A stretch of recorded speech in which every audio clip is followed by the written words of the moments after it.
मण्यांचा वापर एकदाच करता येतो हे कळल्यावर सगळेच थोडे गांगरले होते. भर मैदानात लढती दरम्यान मण्यांची शक्ती एकदा वापरून संपली आणि तरी समोरचा दैत्य नामोहरम झाला नसेल तर काय करायचं?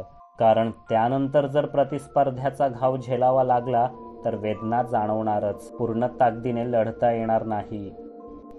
हाणामारीत मणी कुठे पडला आणि धारकापासून वेगळा झाला तर त्याच्या विस्फोटात आम्ही आणि तो दैत्य दोघंही नेस्तनाबूत होऊ शकतो.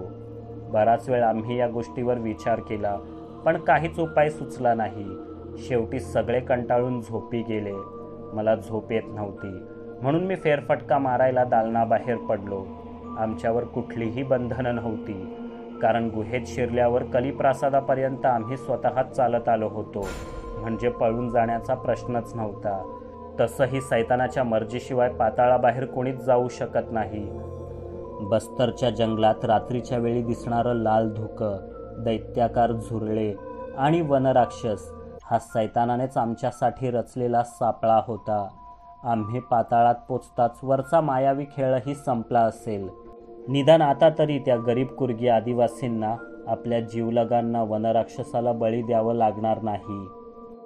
चालत चालत मी पटांगणाजवळ पोचलो. माझी चाहूल लागताच एका कोपऱ्यातून पोलादी साखळ्यांचा खणखणाट ऐकू आला. कुतूहलापोटी मी तिथे चालत गेलो. तिथे लोखंडी सळ्यांचा एक अजस्त्र पिंजरा होता. मी दुरूनच आत डोकावलो. आत अंधार सावली वाचून काहीच नव्हतं, किंवा निदान मला तरी तसं वाटलं, म्हणून मी थोडा जवळ गेलो. त्याबरोबर सावलीतून अचानक एक धूळ माझ्यावर चालून आलं. मी गडबडून मागच्या मागे कोसळलो. मध्ये मजबूत लोखंडी सळ्या होत्या म्हणून वाचलो. सरड्यासारखं तोंड असलेला तो मायावी दैत्य आधी मला पिंजऱ्यात असूनही कसा काय दिसला नाही. तेव्हाच धारिष्ठाचे शब्द आठवले. तो समोर असतो पण दिसत नाही. नक्कीच हाच तो कृकलासूर असावा. मी उलट पावली दालनात पळालो. सर्वांना उठवलं. कृकलासुराकडे खरंच अदृश्य होण्याची ताकद आहे ही बातमी दिली. पण गायब कसा काय होऊ शकतो तो भेंडी? त्याच्याकडे मिस्टर इंडियाचं घड्याळ आहे की काय? विजयने विचारलं. कृकल म्हणजे सरडा. कृकलासूर सरडाच आहे, पण राक्षसी आकाराचा. सरडा कसा रंग बदलतो आणि वातावरणाशी एकरूप होऊन जातो, तसाच हाही प्रकार असावा असं मला वाटतं. म्हणजे तो असतो तिथेच, फक्त चटकन दिसत नाही. इंग्रजीत यालाच कॅमोफ्लाज असं म्हणतात. मी समजावलं. भयंकरच प्रकरण दिसतंय हे. त्यापेक्षा जतुकासूर परवडला असता. त्याला मारणं काही इतकं अवघड नव्हतं, सचिन म्हणाला. अवघड नव्हतं? मग जायचं होतं ना लढायला, मागे का राहिलास? योगेशने चिडून विचारलं. जाणारच होतो, पण मण्याने मला नाही तुला निवडलं होतं. तुझं नशीब चांगलं म्हणून हलका दैत्य मिळाला तुला. उद्या हा कृकलासूर कोणाच्या नशिबात येतो काय माहीत, सचिनने उत्तर दिलं. योग शांत बसला, पण तो मनातल्या मनात सचिनला नक्कीच शिव्या देत असणार यात काही शंका नव्हती. आपल्याला काहीतरी स्ट्रॅटेजी बनवणं आवश्यक आहे मित्रांनो, नाहीतर उद्या काही खरं नाही, लिंबाजी म्हणाला. अरे पण लढण्यासाठी मणी कुणाला निवडेल आणि ऐनवेळी कोणती शक्ती बहाल करेल हे आधीच माहीत नसताना कशी काय स्ट्रॅटेजी बनवायची, योगेश म्हणाला. म्हणजे आज जतुकासुराशी लढताना तू जो आकार लहान मोठा करत होतास ते तुझ्या इच्छेने होत नव्हतं? राजेशने चक्रावून विचारलं. नाही, मी फक्त ध्यान लावलं होतं आणि जतुकासुराला उलटं पाडायचं इतकाच विचार माझ्या डोक्यात होता. बाकीचं आपोआप झालं, योगेशने उत्तर दिलं. भेंडी, म्हणजे संपलंच सगळं. याचा अर्थ लढाई दरम्यान आपलं जगणं मरणं पूर्णपणे मण्याच्या भरवशावर आहे तर, विजय चुकचुकत म्हणाला. नाही, मणी फक्त आपल्याला त्या सैतानी दैत्यांच्या तोडीस तोड बनवतील. आपण त्यांच्याशी लढू वाचू ते फक्त आपल्या हिमतीच्या जोरावरच. आज पहिली जोरदार धडक बसल्यावरही योगेशने हार मानली नाही. तो पळाला नाही. तो पाय रोवून निकराने पुन्हा उभा राहिला. हेच ओळखून मंगळमणी त्याच्या सहाय्यास धावून आला. शत्रूचा आकार किंवा ताकद पाहून कच न खाता निर्धाराने लढा द्या. मणी नक्कीच आपली मदत करतील. मी प्रेरणादायी भाषण दिलं, पण सचिनवर त्याचा फारसा फरक पडलेला दिसला नाही. काय माहीत उद्या त्या कृकलासुरासमोर कोण जगतो की मरतो ते, असे निराशावादी बोलून तो झोपायला गेला. पुन्हा एक वार कालसारखेच पटांगण खचाखच भरले होते. जय्यत तयारी होती. पहिली लढत मनुष्यांनी जिंकली. आजची दैत्यांनी जिंकून खेळात बरोबरी करावी म्हणून पाताळवासी आतुर होते. कृकलासुराचा पिंजरा युद्धभूमीत 6 दणकट दैत्यांनी खेचत आणला. पिंजऱ्याचं दार उघडून ते पटकन मैदानाबाहेर पळाले. कृकलासुराला भूक लागली की तो कुणालाही गिळतो, म्हणून त्याला पिंजऱ्यात डांबून ठेवावं लागतं. आज तुम्ही ज्याला त्याच्या विरोधात धाडताय त्याला अखेरचं पाहून घ्या, कारण कृकलासूर 3 दिवसांपासून उपाशी आहे. धारिष्ठाचे हे बोल ऐकून आमचा धीरच खचला. कृकलासूर आपल्या पिंजऱ्यातून अजिबात आवाज न करता बाहेर पडला. तो हिरव्या जर्द रंगाचा होता. तेव्हाच किरण जवळचा केतुमणी प्रखरतेने उजळला. म्हणजे आज त्याची पाळी होती. तो नाईलाजाने पटांगणात उतरला. लक्षात ठेव, सरडा आळशी वाटला तरी त्याची जीभ भयानक वेगाने भक्ष्याला मटकावते. त्या जिभेपासून सावध राहा, मी मागून ओरडलो. किरणने ते ऐकलं आणि मान हलवली.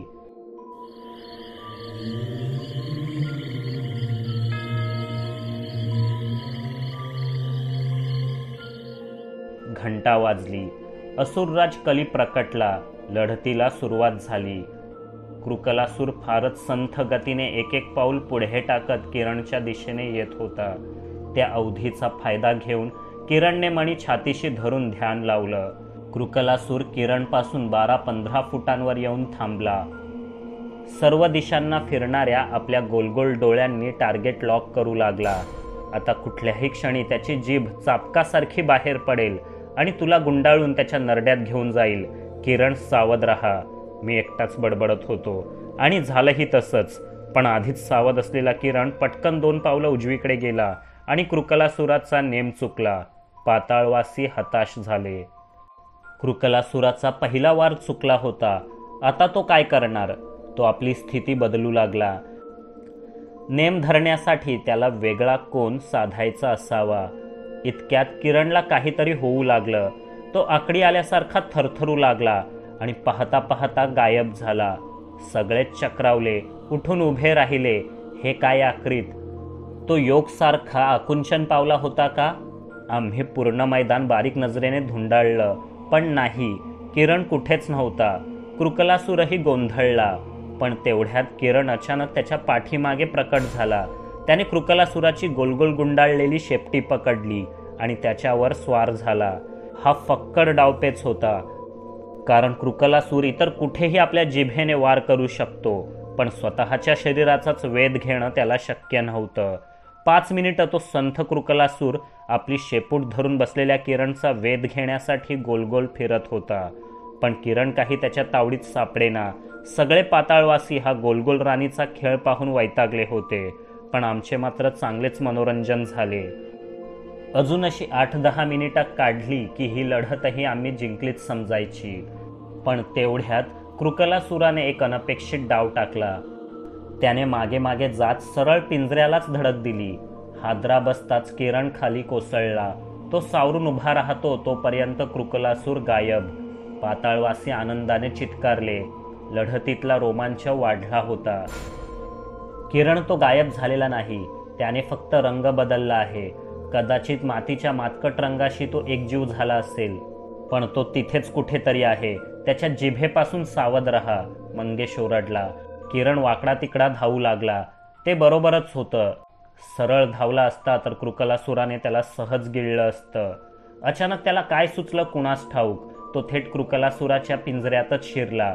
त्याने दार ओढून घेतलं. गायब झालेला कृकलासूर मैदानात कुठेही असू शकतो. आपण त्याच्या सैतानी जिभेपासून फक्त पिंजऱ्यातच सुरक्षित राहू शकतो असं त्याला वाटलं असेल. पण डाव उलटा पडला.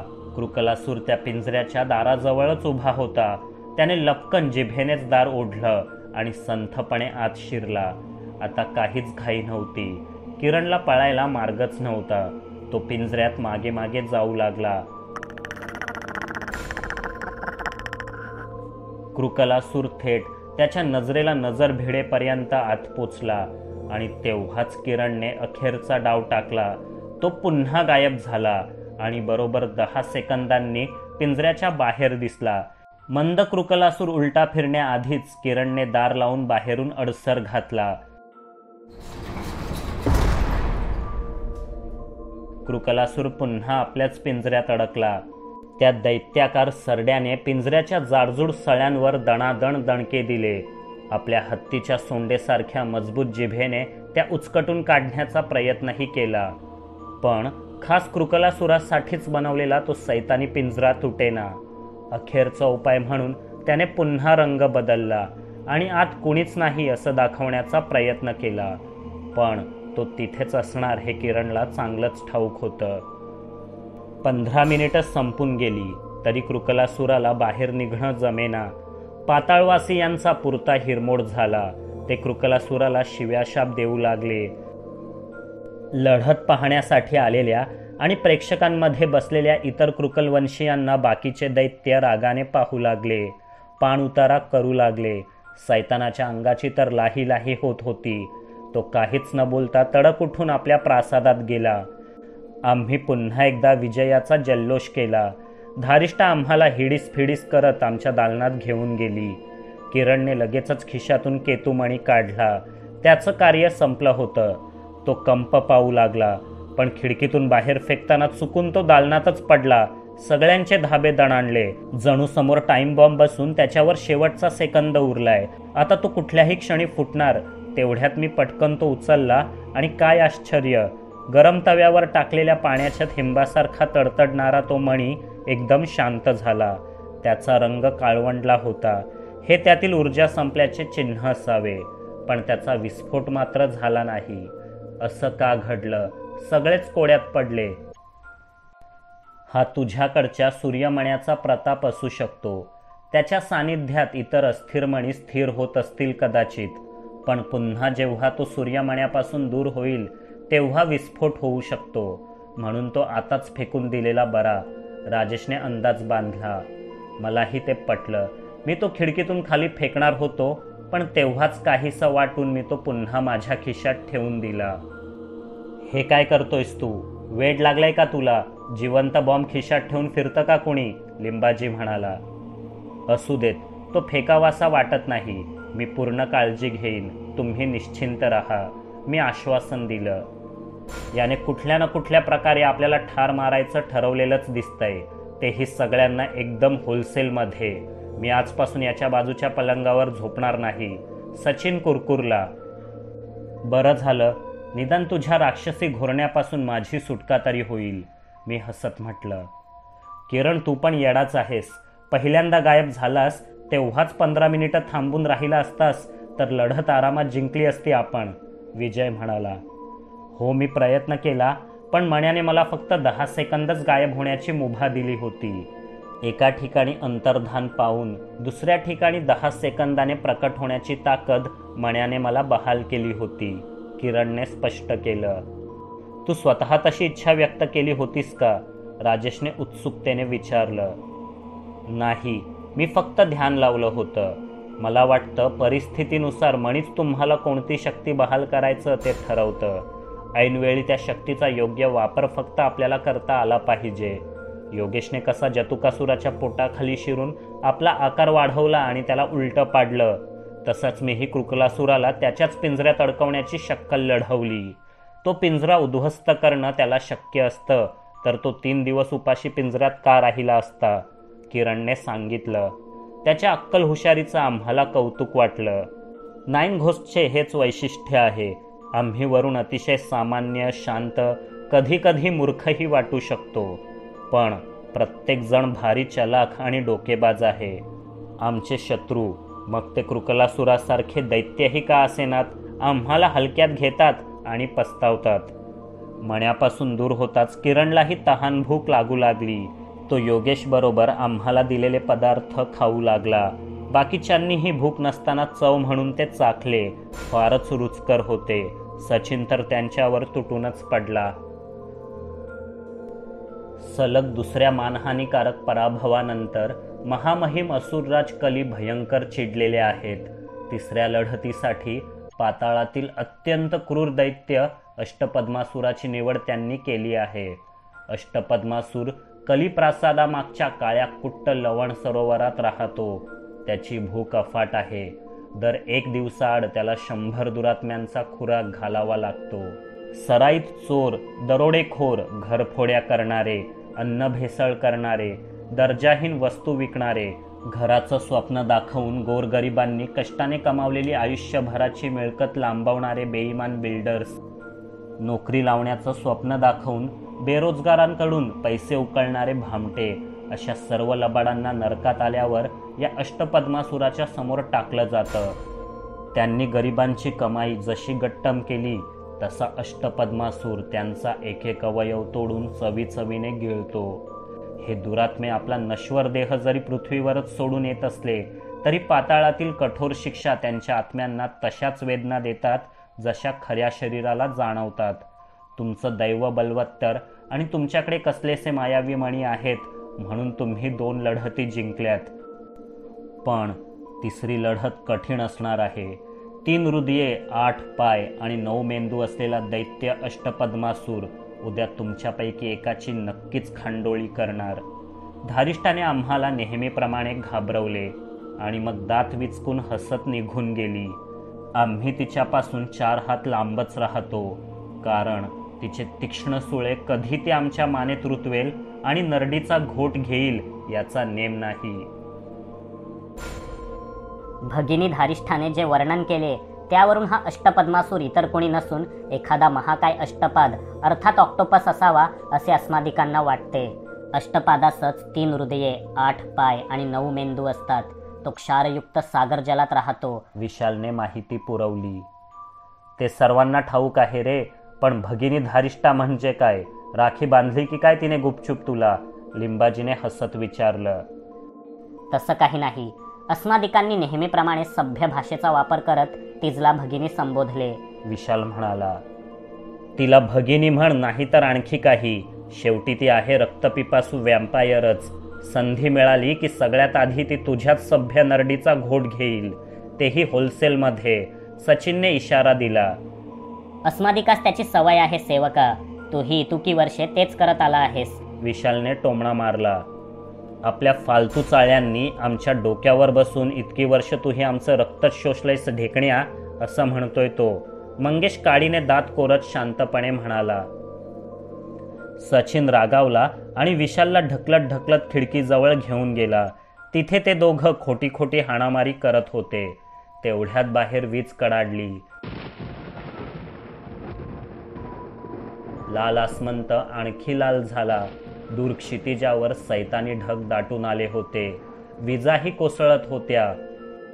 तिथे पुन्हा ती आकृती दिसली. डोंगरा एवढ्या प्रचंड वनराक्षसाची. पाठोपाठ धडकी भरवणारा चित्कार.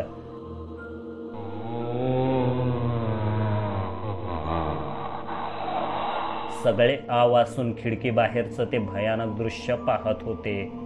कुठल्याही दैत्यासोबत लढायला लागू देत देवा, पण या दानवाशी लढत नको. विजय डोळे विस्फारून म्हणाला. प्रत्येकाच्या मनात हेच होतं. मला नरकात आल्यावर पहिल्याच रात्री पडलेलं ते वाईट स्वप्न आठवलं. मी वनराक्षसाशी लढत आहे असं काहीसं. छे, लढत कसली, ती आत्महत्याच म्हणायला हवी. वनराक्षसाशी लढणं म्हणजे डोंगरावर डोकं आपटून घेणं. काहीच सेकंदात ते लाल वादळ शमलं. वनराक्षसही नाहीसा झाला. आम्ही पलंगावर जाऊन पडलो. कुणाचाच फोन लागत नाही, मेसेज नाही, कोणती पोस्ट नाही की स्टेटस अपडेट नाही. आमच्या घरच्यांनी घाबरून जाणं साहजिकच होतं. 9 पैकी 6 विवाहित सदस्यांच्या पत्नींचा 9 घोस्ट वाईव्स नावाचा स्वतंत्र व्हॉट्सॲप ग्रुप होता. त्यांनी एकमेकींची विचारपूस केली. प्रत्येकीची व्यथा सारखीच होती. आमच्या यांचा मागच्या काही दिवसांपासून पत्ता नाही. खूप काळजी वाटते, काय करायचं. मी ऐकलंय त्या घनदाट जंगलात नक्षलवादी वगैरे राहतात. त्यांनीच काही घातपात नसेल ना केला यांना. स्वाती वहिनींनी चिंता बोलून दाखवली. नका हो ताई असं काही अभद्र बोलू, मला धडकीच भरते एकदम, विधी वहिनींनी म्हटलं. तुम्ही घाबरू नका. हे सगळे जणही काही लेचेपेचे आहेत का? सराईत गुप्तहेर आहेत ते. शिवाय त्यांच्याकडेही बंदुका असतीलच की. नक्षलवादी काही करणार नाहीत त्यांना. मला खात्री आहे, मिसेस मंगेश म्हणाल्या. मी काल टीव्हीवर पाहिलं, त्या बस्तरमध्ये मुसळधार पाऊस बरसतोय, दरडी कोसळल्यात, ओढ्यांना पूर आलाय, म्हणूनच तर अडकले नसतील ना हे. श्रीमती योगनी शंका बोलून दाखवली. असू शकतं, पण त्यातूनही हे 9 घोस्ट नक्कीच मार्ग काढतील. लवकरात लवकर सगळेजण सुखरूप घरी यावेत अशी मी रोज प्रार्थना करत असते, मयुरी वहिनी म्हणाल्या. खरंच मैत्रिणींनो, यांचं काम म्हणजे जीवाला घोर आहे नुसता. एकदा परत येऊ देत, मग लवकर कुठे जाऊच देणार नाही मी यांना, श्रीमती किरण यांनी तक्रार केली. म्हणजे आपण यांच्या परत येण्याची नुसती वाट पाहत बसायचंय का? मी म्हणते आपणच जाऊया तिथे आणि पाहूया नक्की काय गडबड झाली आहे ती, स्वाती वहिनींनी सुचवलं. बरोबर आहे हो ताई तुमचं, उद्याच निघूयात का? विधी वहिनींनी विचारलं. मग सगळ्यांनीच तयारी दर्शवली. मिळून साऱ्या जणी हरवलेल्या 9 घोस्टच्या शोधार्थ मुंबईहून बस्तरला निघाल्या. आईला माझ्या लांबलचक दौऱ्यांची सवय होती, पण काहीही झालं तरी दिवसातून 2 वेळा फोनवर बोलल्याशिवाय तिला चैन पडायचं नाही. आणि आता 2 आठवडे उलटून गेले तरी एकही फोन नाही म्हटल्यावर ती कासावीस झाली.